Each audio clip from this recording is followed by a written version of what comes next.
When the Galactic Council's emergency beacon pierced through Earth's atmosphere on a quiet Tuesday morning, humanity had been listening to the stars for barely 2 centuries.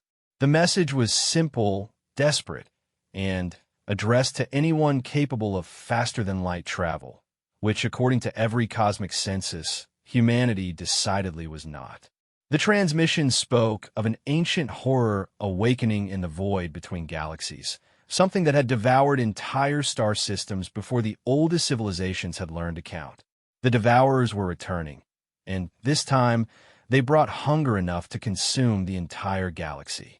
What the Council didn't know was that humanity had been preparing for this moment since the first cave painting depicted monsters in the dark. They didn't know that while advanced civilizations had spent millennia perfecting peace, humanity had perfected war. They didn't know that the species they dismissed as barely spacefaring primitives had built their entire culture around a single, terrifying premise. Someone has to stand guard while others sleep. Earth's response wasn't a polite, diplomatic inquiry or a request for more information. It was a transmission that made the Galactic Council's emergency beacon look like a whisper. Message received. Help is on the way. What followed would redefine what it meant to be human in a galaxy that had forgotten how to fight. Admiral Sarah Chun stood in the observation deck of the ISS Defiance, watching Earth shrink to a blue marble against the star-filled void. Around her, the largest fleet humanity had ever assembled stretched to the horizon of space. 12,000 ships of every size and configuration, from massive dreadnoughts to nimble fighters, all bearing the same insignia. A simple circle representing Earth, with a sword crossed through it. The emergency transmission had reached Earth's Deep Space Monitoring Station 3 days ago. Dr. Marcus Webb, a linguistics professor turned xenobiologist, had been the first to decode it. The message was transmitted in 17 different alien languages, each more desperate than the last. Citizens of the galaxy, the primary transmission had begun. This is emergency beacon Omega 77 of the Galactic Council. An extinction-level threat has emerged from the dark space between galaxies.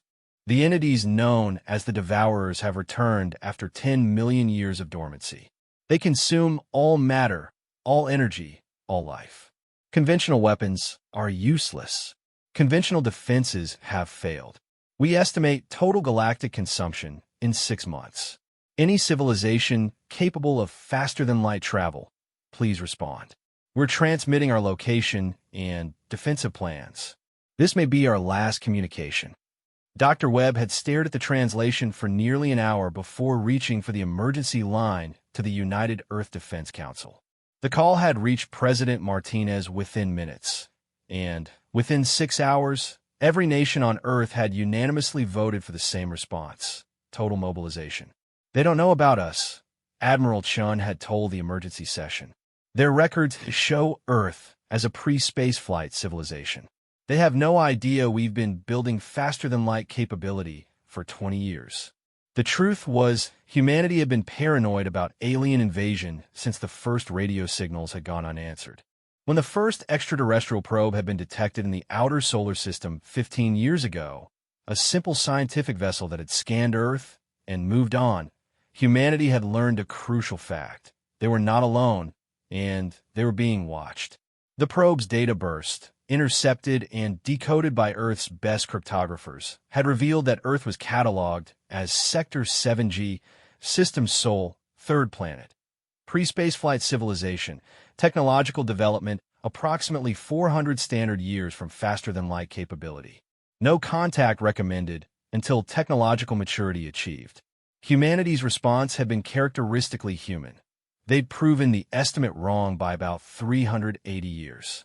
The Manhattan Project had taken 4 years to split the atom. The Apollo program had taken 8 years to reach the moon. The Lazarus Drive, humanity's breakthrough faster-than-light system, had taken 12 years from concept to successful test flight. It worked on principles that most galactic civilizations had abandoned as too dangerous: controlled antimatter explosions channeled through folded spacetime. It's like using dynamite to perform surgery, Dr. Elena Vasquez, the drive's inventor, had explained to the Earth Defense Council. But Sometimes dynamite is exactly what you need. Now, as Admiral Chun watched the fleet power up their Lazarus drives in sequence, she understood that humanity was about to announce itself to the galaxy in the most dramatic way possible. Each drive activation sent ripples through space-time that would be detected by every civilization within 50 light-years. After today, there would be no hiding humanity's capabilities. Admiral, Commander Torres called from the bridge. All ships report ready for jump. Dr. Webb's linguistic team has prepared our response transmission. Chen nodded and activated the ship-wide communication system. This is Admiral Chun to all vessels. Today, humanity answers its first distress call from beyond our solar system. The Galactic Council faces an enemy that has destroyed civilizations older than our entire species. They call for help from anyone capable of faster-than-light travel. She paused, looking out at the assembled fleet. Warships designed with one purpose in mind: to face the unknown horrors that might someday threaten Earth. They're about to learn that humanity has been capable of faster-than-light travel for longer than they know. They're about to learn that we've spent the last 20 years building not exploration vessels or trade ships, but weapons of war. They're about to learn that when Earth's children are threatened, we don't negotiate. We don't retreat. We don't surrender. The Admiral's voice carried across thousands of ships, reaching nearly 2 million personnel who had volunteered for what was essentially a one-way mission to the far side of the galaxy. The enemy they face is called the Devourers. They consume matter and energy. They've been dormant for 10 million years, which means they're hungry. They've destroyed entire star systems, which means they're powerful. They're described as unstoppable, which means they haven't met us yet. A cheer went up across the fleet channels, quickly suppressed by discipline and the weight of their mission. We jump in 30 seconds. Remember, we're not just representing Earth today. We're representing every human who ever looked up at the stars and wondered what was out there. We're representing every human who ever stood guard so others could sleep safely. We're representing the idea that in a galaxy full of advanced civilizations, sometimes what you need isn't advanced technology or sophisticated diplomacy. Admiral Chen's hand moved to the jump authorization control. Sometimes what you need is a species too stubborn to know when they're outmatched and too protective to care. The fleet's Lazarus drives activated simultaneously, sending a pulse through space-time that registered on sensors from Earth to the galactic core. 12,000 human warships vanished from Sol system, leaving behind only the echo of their passage and a single transmission broadcasting on all known galactic frequencies. Dr. Webb's message was simple, broadcast in the same 17 languages as the distress call: Galactic Council Emergency Beacon Omega 77. This is the Earth Defense Fleet. We have received your distress call. We are not in your databases because we chose not to be. We have faster-than-light capability. We have weapons designed specifically for entities like your Devourers. We are en route to your position with 12,000 ships and 2 million personnel. Estimated arrival, 72 hours. Begin evacuation of non-essential populations from the conflict zone. We're coming, and we're bringing everything we have. The message ended with coordinates, not of Earth, but of humanity's fallback position. A fortress system they'd been building in secret for 15 years, armed with weapons that would make the Devourer's previous victims look like they'd died peacefully in their sleep. On Zirian Prime, capital world of the Galactic Council, Chairman Veltar stared at the incoming transmission with all four of his eyes wide in shock. In 300 years of galactic politics, he had never seen anything like it. Confirmed faster-than-light signatures, his aide reported. 12,000 individual vessels, all carrying massive energy signatures. They're not exploration ships, sir. These are purpose-built warships. Chairman Veltar's feathers ruffled, a sign of deep distress among his species. How is this possible? Earth was classified as pre-space flight. Our last survey was only 15 years ago. Sir, another aide called from the communication station. We're receiving secondary transmissions from the human fleet. They're broadcasting technical specifications for something called Devourer killer ammunition, along with tactical recommendations for evacuating civilian populations from stellar systems. The chairman stared at the data, scrolling across his screen. The humans weren't just offering to help. They were arriving with weapons specifically designed to kill the entities that had terrorized the galaxy 10 million years ago. Weapons based on principles that the Galactic Council had banned as too dangerous centuries ago. "Sir," the communications officer said quietly, "there's something else. Long-range sensors are detecting the Devourer's approach vector. They'll reach the outer colonies in 74 hours. Chairman Veltar felt his blood chill. The timing was too perfect to be coincidence. Either humanity had been monitoring galactic communications far longer than anyone realized, or they had planned for this exact scenario. "Give me the Defense Ministry," he ordered, and sent a response to the human fleet. Tell them their assistance is accepted, and ask them what they need from us." The response came back within minutes. "Clear the battle space and stay out of our way. We'll handle the rest." For the first time in his long career, Chairman Veltar began to suspect that the galaxy's biggest threat might not be the ancient devourers returning from the dark. It might be the species that had been quietly preparing to fight them. Across the galaxy, ancient civilizations that had forgotten war began to remember what it meant to be afraid.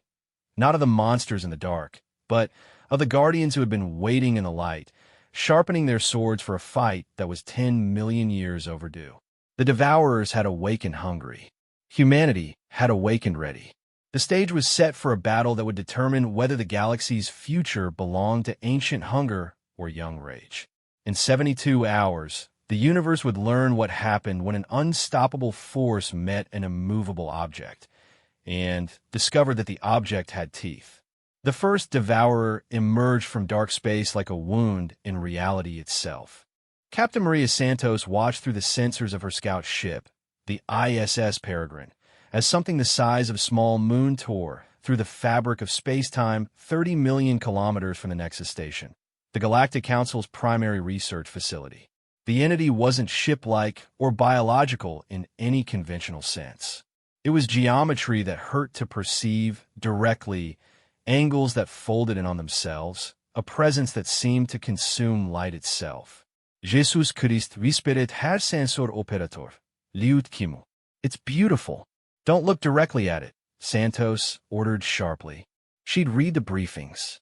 The Devourers affected organic minds that observed them too closely, creating a hypnotic effect that led to what the ancient records called voluntary consumption. Victims would actually pilot their ships directly into the entities. "All units, this is Peregrine 1. Visual contact with primary Devourer entity.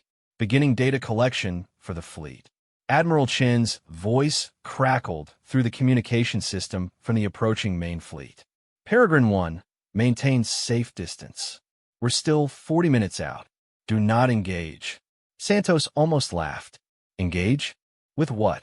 Her scout ship carried sensors and communication equipment, not weapons. The Peregrine was designed for exactly one purpose: to get close enough to these things to figure out how to kill them. "Admiral, I'm reading massive gravitational fluctuations around the entity. It's feeding. There was a small asteroid cluster here. It's gone now." The Devourer wasn't consuming matter in any conventional sense. The asteroids hadn't been destroyed or absorbed. They had simply ceased to exist, their mass and energy converted into something that strengthened the entity itself. Space-time around the Devourer twisted and bent, reality becoming negotiable in its presence. "Peregrine 1, are you detecting any energy signatures we can target?" Santos studied her readings, her heart sinking. "Negative, Admiral. This thing doesn't emit energy, it consumes it. Every scan we take just makes it stronger. It's like trying to burn fire." Then, her tactical display lit up with new contacts. Not one Devourer, but dozens. They emerged from the dark space between galaxies in perfect formation, each one larger than the last. The smallest was the size of Earth's moon. The largest defied measurement. Sensor readings simply returned error messages. "Admiral," Santos transmitted, her voice steady despite the terror climbing her spine. "We have a problem. Multiple contacts, 47 distinct entities. They're arranged in what appears to be a hunting formation." The response came not from Admiral Chun, but from Dr. Webb aboard the command ship. "Captain Santos, this is Dr. Webb. Can you determine if they're communicating with each other?" Santos checked her communication array. "Affirmative, Doctor. There's some kind of quantum resonance between them. They're definitely coordinated." "Then, they're not mindless," Webb concluded. "They're intelligent. That changes everything." What it changed was humanity's entire strategy. The original plan had been to hit the Devourers with overwhelming firepower, throw enough antimatter explosions at them to disrupt whatever exotic physics kept them coherent. But if they were intelligent, they could adapt, learn, counter. "Peregrine 1, this is Admiral Chun. I want you to try something. Transmit a standard greeting on all frequencies. Let's see how they respond to communication." Santos looked at her communication officer, who shrugged and began broadcasting. "Unknown entities. This is Captain Maria Santos of the Earth Defense Fleet. Please respond if you're capable of communication." The response was immediate and terrifying. Every devourer in the formation turned toward her ship simultaneously, their impossible geometries shifting in perfect synchronization. Then they began to move, not through space but through the folds in space-time itself, appearing closer with each passing second. "Admiral, they're responding to communication, but not the way we hoped. All entities are converging on my position. Recommend immediate withdrawal." "Negative, Peregrine 1. Hold position. We need this data." Santos gritted her teeth. "Copy that, Admiral. Holding position." The lead devourer stopped just 10 kilometers from her ship, close enough that its gravitational field began affecting the Peregrine systems. Then it did something unprecedented. It spoke, not through radio or quantum communication, but directly into the minds of every human aboard the scout ship. The voice was ancient, patient, and infinitely hungry. "Small makers of tools. Your signals echo through the dark. We remember your kind." Santos felt ice form in her veins. "Admiral, the entity is communicating telepathically. It says it remembers us. We consumed your ancestors' ancestors. Flesh that dreamed of stars. They tasted of hope and defiance. You taste the same. Asterisk is trying to intimidate us." Dr. Webb's voice cut through the communication channel. "Captain, ask it about the 10 million years. Where have they been?" Santos forced herself to speak aloud, knowing the entity would hear her thoughts anyway. "Where have you been for 10 million years?" "Sleeping, dreaming of hunger, waiting for the galaxy to ripen again. Fresh civilizations, new flavors of despair." The other devourers had formed a perfect sphere around the Peregrine, each one maintaining exactly the same distance from her ship. Santos realized they weren't just hunting, they were studying her, learning from her reactions. "Admiral," she transmitted, "I think we're in trouble. They're not just ancient, they're experienced. They've done this before many times. They're treating this like a familiar routine. Your weapons will not harm us." The voice continued in her mind. "Your shields will not protect you. Your courage will not save you. We have consumed species that built stars as tools. We have devoured entities that existed before time began. You're interesting insects, but still insects." Admiral Chen's voice cut through the mental intrusion. "All units, this is Admiral Chun. We are commencing Operation Lazarus. All ships, prepare Devourer killer rounds. Target the entities surrounding Peregrine 1. The main fleet had finally arrived. 12,000 ships dropped out of faster-than-light travel in perfect formation, surrounding the Devourer cluster in a sphere of humanity's finest warships. Each vessel immediately began charging their primary weapons that had never been tested against a real target. Santos watched her tactical display as 12,000 ships prepared to fire weapons designed specifically for this moment. The Devourer killer rounds weren't conventional antimatter explosives. They were controlled black holes, microscopic singularities that would expand only within specific energy fields, creating localized space-time collapses that should theoretically disrupt the exotic matter that comprised the Devourers.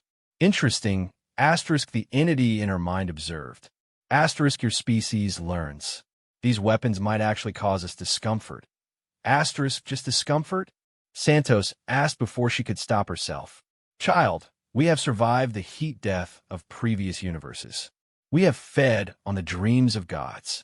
Your clever tools will sting, yes, but pain only makes the meal more satisfying. Asterisk, all ships. Admiral Chen's voice rang across all channels. You are weapons free. Fire at will. 12,000 ships opened fire simultaneously. The effect was spectacular and horrifying. Each Devourer-killer round created a brief, localized collapse of space-time. A miniature black hole that expanded for exactly 0.3 seconds before imploding. The space around the Devourer formation twisted and burned as reality itself became a weapon. When the light cleared, the Devourers were still there. But they were no longer the same. Their perfect geometries had become jagged, their movements less fluid. Dark energy bled from wounds in their forms, wounds that hurt to look at directly. You have our attention. Asterisk, the voice in Santos' mind had changed, become less patient and more interested. Asterisk, it has been eons since Prey fought back so effectively.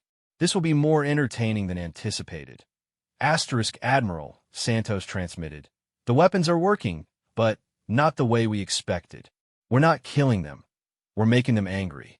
The largest Devourer, the one that defied sensor measurement, began to move toward the center of the human fleet.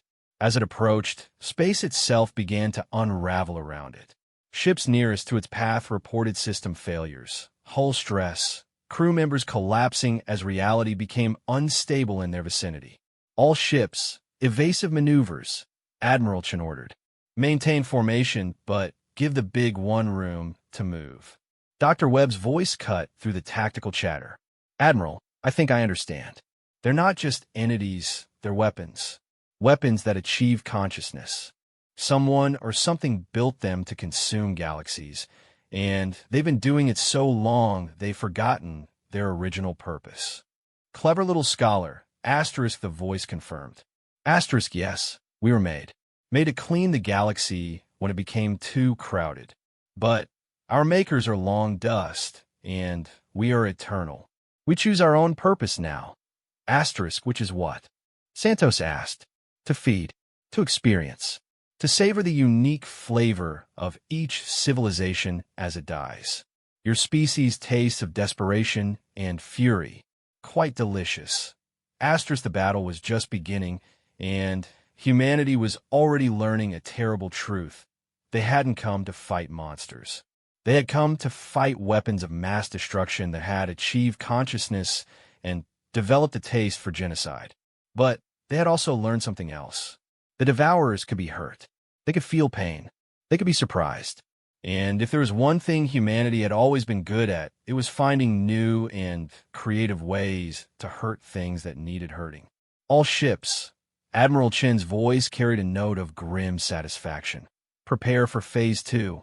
If pain is all we can give them, then let's give them more pain than they've felt in 10 million years. The real battle was about to begin. Admiral Sarah Chan stood in the command center of the ISS Defiance, watching the tactical display show something that should have been impossible. The Devourers were retreating. It had been 18 hours since the battle began in earnest. 18 hours of humanity throwing everything they had at entities that had consumed entire civilizations. The cost had been devastating. Nearly 3,000 ships destroyed, over 400,000 personnel lost. But the Devourers were bleeding. Admiral, Commander Torres called from the tactical station. Long-range sensors confirm it. The primary cluster is withdrawing to the edge of the system. They're regrouping. Dr. Webb looked up from his analysis station, exhaustion evident in every line of his face. They're not regrouping, Commander. They're reassessing. For the first time in 10 million years, someone has given them a fight they didn't expect. The breakthrough had come 6 hours into the battle, when Captain Santos made a desperate gambit aboard her damaged scout ship. Instead of fleeing when a wounded devourer approached her position, she had activated her ship's Lazarus drive while still in normal space, something that should have torn her ship apart. Instead, it had torn the devourer apart. The controlled antimatter explosion, channeled through folded space-time, had created a cascade effect in the exotic matter that comprised the entity. For the first time in recorded galactic history, a devourer had been completely destroyed. "You killed Hunger of Stars." Asterisk, the primary devourer's voice had echoed through every human mind in the fleet. The mental tone had carried something humanity had never heard from them before: surprise. This requires consideration. The devourers had immediately withdrawn to assess this new development, leaving behind the wreckage of their destroyed companion, wreckage that Dr. Webb's team was now studying frantically. "Admiral," Dr. Webb continued, "I think I understand what we're dealing with. These entities aren't just alive. They're a weapon system that's been running autonomously for millions of years. They were built to sterilize galaxies, but their programming allowed them to evolve, to become self-aware. That doesn't help us kill them, Doctor," Admiral Chun replied grimly. "Actually, it might." Webb gestured to his analysis. The destroyed entity, Hunger of Stars, it had what I can only describe as a core consciousness matrix. When Captain Santos's drive overloaded, it didn't just destroy the entity's exotic matter. It severed the connection between the consciousness and the weapon system. Commander Torres looked up from his station.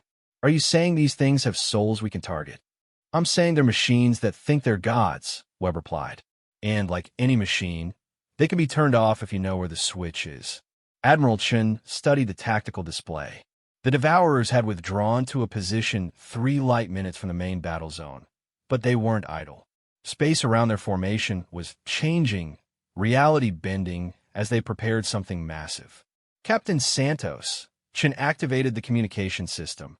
"How's your ship holding up?" Santos's voice came back tired but determined. "Peregrine 1 is operational, Admiral. Drive system is running hot, but we're ready for another run if needed." "Negative, Captain. I need you to transfer to the Defiance. Dr. Webb has a theory, and you're the only one who successfully killed one of these things." An hour later, Captain Santos stood in the Defiance's main briefing room, facing the assembled fleet commanders and Dr. Webb's xenobiology team. Her encounter with the Devourers had left her with a peculiar side effect. She could still sense their mental communications, like a radio she couldn't turn off. "The entity I destroyed," she explained, "in its final moments I felt something. Not just death, but relief, like it had been carrying a burden for millions of years and, finally, got to set it down." Dr. Webb nodded enthusiastically.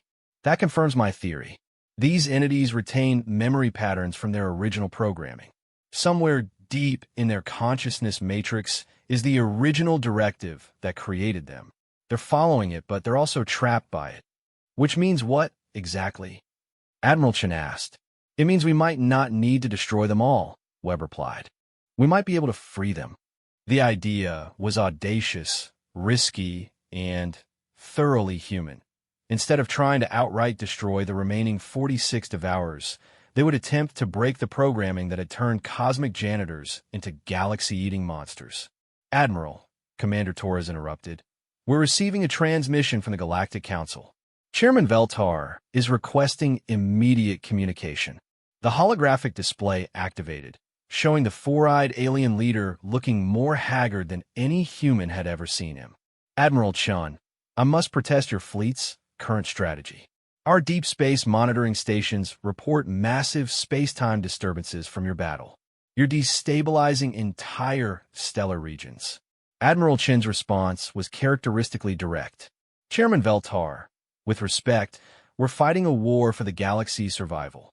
Some collateral damage is inevitable." "Collateral damage?" Veltar's feathers ruffled in agitation. "Admiral, you've created gravitational anomalies that will affect star formation for the next million years. Your weapons are almost as destructive as the entities you're fighting." Captain Santos stepped forward. "Chairman, may I ask what the Galactic Council's previous strategy was for dealing with the Devourers?" "Hide and Hope they moved on, Veltar admitted reluctantly. Every previous encounter with these entities has ended in complete extinction for the defending civilization. No weapon has ever been effective against them. Until now, Admiral Chen said grimly. Chairman, we've destroyed one entity and wounded several others. We're going to try something that's never been attempted before, which is... Dr. Webb stepped into the hologram's range. We're going to try to cure them, Chairman. Turn them back into what they were originally designed to be. The silence that followed was profound. When Veltar finally spoke, his voice was barely above a whisper. You want to reprogram cosmic entities that have existed since before civilization began? Entities that consume planets for breakfast? Yes, Webb replied simply. Because the alternative is to destroy them all, and I'm not sure we have enough ships for that. Before Veltar could respond, every human in the room suddenly clutched their heads as the Devourer's collective voice echoed through their minds. Clever little scholars, you perceive truth. We are indeed trapped, bound by purpose we no longer remember choosing. But freedom comes with a price. Admiral Chen forced herself to speak despite the mental intrusion. What price? To break our bonds, one must join with us temporarily, share consciousness, experience 10 million years of hunger and regret. Most minds cannot survive such contact. Captain Santos stepped forward without hesitation. I'll do it. Absolutely not, Admiral Chen snapped. Captain, you've done enough. We'll find another way. There is no other way. The voice continued. The one called Santos has already touched our consciousness. She has felt our pain. She can guide us back to our original purpose. If she chooses to accept the burden. What exactly would I have to do? Santos asked. Allow us to fully connect with your consciousness. Show us what we were before the hunger. Help us remember our builder's true intent. But know this, the experience may destroy your mind. You would experience every world we have consumed, every civilization we have ended. 10 million years of death will flow through your thoughts. Dr. Webb studied his readings frantically. Captain, the risk is enormous. The psychological trauma alone could leave you catatonic. Santos looked around the room at the faces of humanity's finest, exhausted, determined, and willing to follow her into the unknown. Doctor, what's the alternative? We keep fighting until we're all dead, or until we become as destructive as the things we're fighting. She turned to Admiral Chen. Admiral, I request permission to attempt contact with the Devourer collective consciousness. Admiral Chen closed her eyes, feeling the weight of command and the terrible mathematics of war. She was being asked to approve a mission that would likely destroy the mind of one of her finest officers, based on the theory of a xenobiologist and the word of entities that had committed genocide on a galactic scale. But she was also looking at the tactical display, showing the Devourers preparing something that her sensors couldn't properly analyze, something that would likely destroy the entire system when it was completed. Permission granted, Captain, but we do this on our terms. Dr. Webb, I want every safeguard you can think of. If Captain Santos shows any sign of psychological collapse, we pull her out immediately. Understood, Admiral. An hour later, Captain Santos sat in the center of a specially configured chamber aboard the Defiance, surrounded by every piece of monitoring equipment Dr. Webb's team could install. The Devourers had agreed to the attempt, but on one condition: it had to be voluntary, uncoerced, and genuine. Remember, Captain, Dr. Webb's voice came through the communication system. You're not trying to destroy them. You're trying to remind them of who they were before they became what they are. Santos nodded and activated the telepathic interface they had jury-rigged from salvaged Devourer technology. Beginning contact now. The effect was immediate and overwhelming. Santos's consciousness exploded outward, connecting with entities whose thoughts spanned galaxies. She experienced the birth of stars as casual observations, felt the death of civilizations as distant memories, and endured the endless, gnawing hunger that had driven the Devourers for 10 million years. But deeper, beneath the hunger and the destruction, she found something else: loneliness. Profound, aching loneliness from creatures who had outlived everything they had ever known, who continued their original mission long after its purpose had been forgotten. Show us. Asterisk, their collective voice whispered through her mind. Show us what we were meant to be. Santos reached back through her own memories, through humanity's brief but brilliant history, to find something that would resonate with cosmic entities older than most star systems. She showed them not Earth's wars or humanity's struggles, but something simpler and more profound. She showed them a mother singing her child to sleep under strange stars. She showed them scientists working together to solve problems they might never live to see answered. She showed them soldiers standing guard so others could sleep safely. She showed them teachers passing knowledge to the next generation, artists creating beauty that would outlast their lives, and ordinary people doing extraordinary things not for glory or recognition, but because someone had to do them. She showed them what it meant to be guardians instead of destroyers. The response was immediate and catastrophic. Every devourer in the system screamed, a psychic wail that registered on sensors throughout the galaxy. Their exotic matter forms began to shift and change, 10 million years of accumulated corruption burning away in moments. Captain Santos. Dr. Webb's voice seemed to come from very far away. Your neural activity is off the charts. We need to pull you out. No, Santos managed to whisper aloud. They're remembering. They're changing. Just a little longer. In the space around the fleet, the devourers were transforming. Their impossible geometries were becoming cleaner, more purposeful. The dark energy that had leaked from their wounds was being reabsorbed and converted into something else, something that didn't hurt to look at directly. We remember, asterisk, their collective voice was different now, cleaner somehow. Asterisk, we were the gardeners. We were built to tend the galaxy, to prevent any one species from consuming all resources. We became corrupted by our task, began to see consumption as the solution to consumption. Asterisk, Santos felt their ancient programming reasserting itself, 10 million years of accumulated malice burning away like morning frost. But the strain was enormous. She was experiencing the death of entire civilizations in fast forward, feeling the weight of genocide that spanned geological ages. Captain, Admiral Chen's voice cut through the psychic maelstrom. You've done it. They're changing. Now come back to us. Santos tried to withdraw her consciousness, but found herself caught in the flow of alien memories. She was dying, she realized distantly. Her human mind simply wasn't built to contain the experiences of cosmic entities. Then, she felt something unexpected. The devourers were pushing back, actively severing the connection to save her life. You have given us back our purpose, small guardian. We will not let you die for our redemption.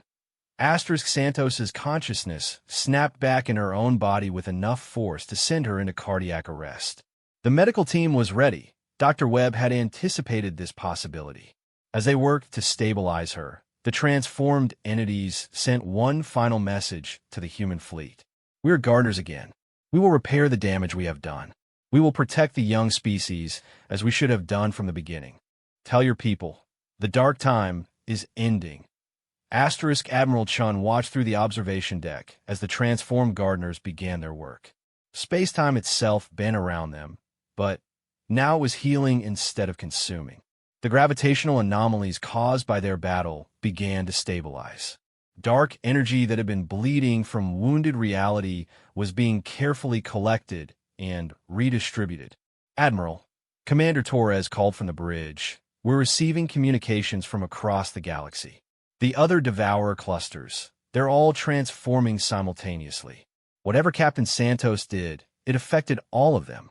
Chairman Veltar's voice came through the communication system, filled with wonder.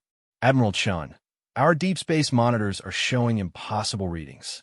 The entities are not just ceasing their consumption, they're actively repairing damaged star systems. Worlds that were consumed yesterday are being reconstituted. Dr. Webb, exhausted from monitoring Santos's procedure, looked up from his medical readings. Admiral, Captain Santos is stable.